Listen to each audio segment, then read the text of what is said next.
Well, let's bring up to date what's happened today in the papers. More revelations. The Mirror, this time, reporting on Wine Time Fridays. That's the terminology for the latest revelations, gatherings on Friday evenings at number 10. Times says Boris Johnson is in the last chance saloon. Well, one of the people behind that front page and the headline is the Times radio presenter Matt Chorley. Morning, Matt. And we're also joined by Sonia Sodha from The Observer as well. Morning, Sonia. Matt, I was just, reading the front page of the Times today. Tell me just kind of how you've worked on this, because one of the lines as well is that Sue Gray, who Ros Atkins was explaining her role in this investigation, has felt completely blindsided by these latest revelations we're seeing.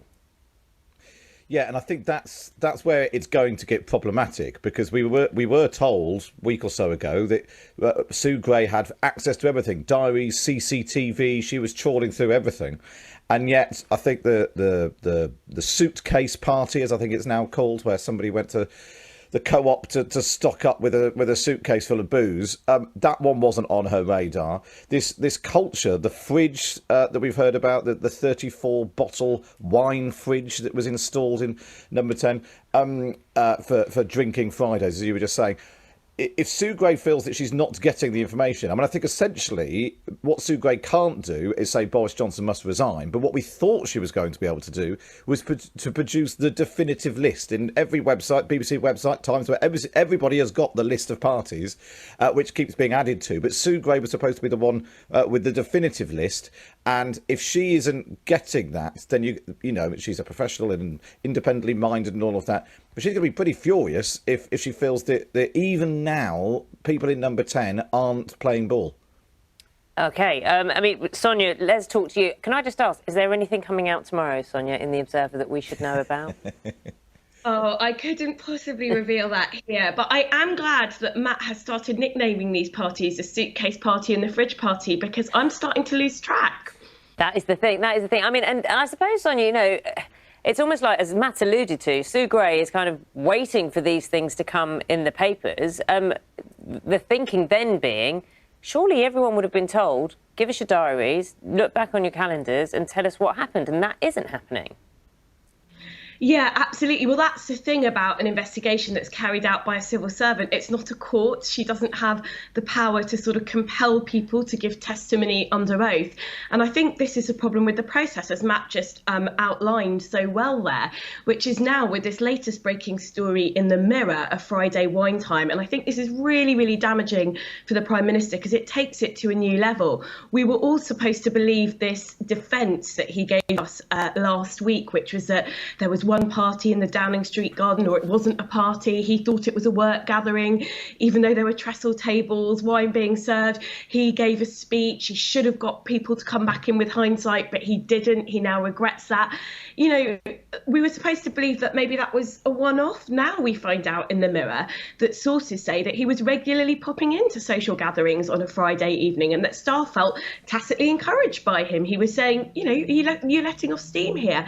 So I think it's very, very damaging for the Prime Minister. And the problem is it sounds like these gatherings were happening more Fridays than not. So how on earth is Sue Gray meant to sort of produce a timeline that looks at every Friday in the last 18 months? I think it's really difficult.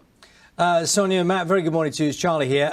Matt, can I ask you this one? There's terminology that political reporters use a lot and people understand less. When Downing Street sends an apology to the Queen, do you take that to mean Boris Johnson has apologised to the Queen? How are we supposed to read that one? I think it's fair to say that the lobby briefings this week, and they're quite often, they normally take place when I'm on air. So I sadly don't have the joy of sitting through the sort of game of cat and mouse where journalists try to get to the bottom of things and number 10 say, I don't actually know in this particular case exactly what they said. My understanding is it isn't Boris Johnson picking up the phone to the Queen and saying, I'm really sorry that my staff had 2 knees ups the night before Prince Philip's funeral.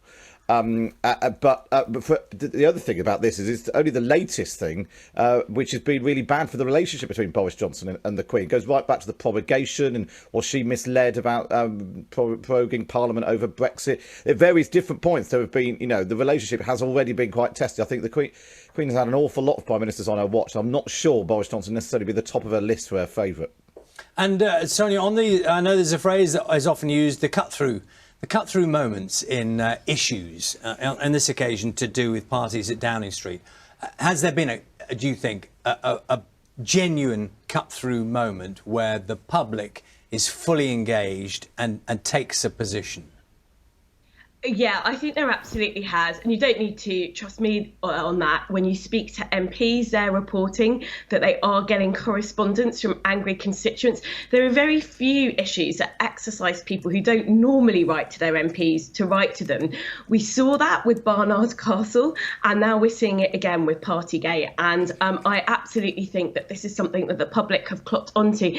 If there's one thing that people don't like, it's political hypocrisy. It's people not playing by the rules that they're making for the rest of the country, and it was everybody apart from the government, it seems, who was complying with those rules, from the Queen down. We saw the Queen mourning her husband sat by herself at a funeral, and yet Downing Street staff thought it was okay to sort of have raucous parties the night before. So this is absolutely something that's cut through. If you look at the polls the last 2-3 days, really, really bad trends for the government. You're seeing Labour get some of the biggest leads that we've seen in years over the Conservatives. So there is no question that this has really, really hurt the Conservatives. Sonia, thank you very much. Sonia Sodha is Chief Leader Writer with The Observer. Matt Chorley from Times Radio. Thanks very much. Thank you.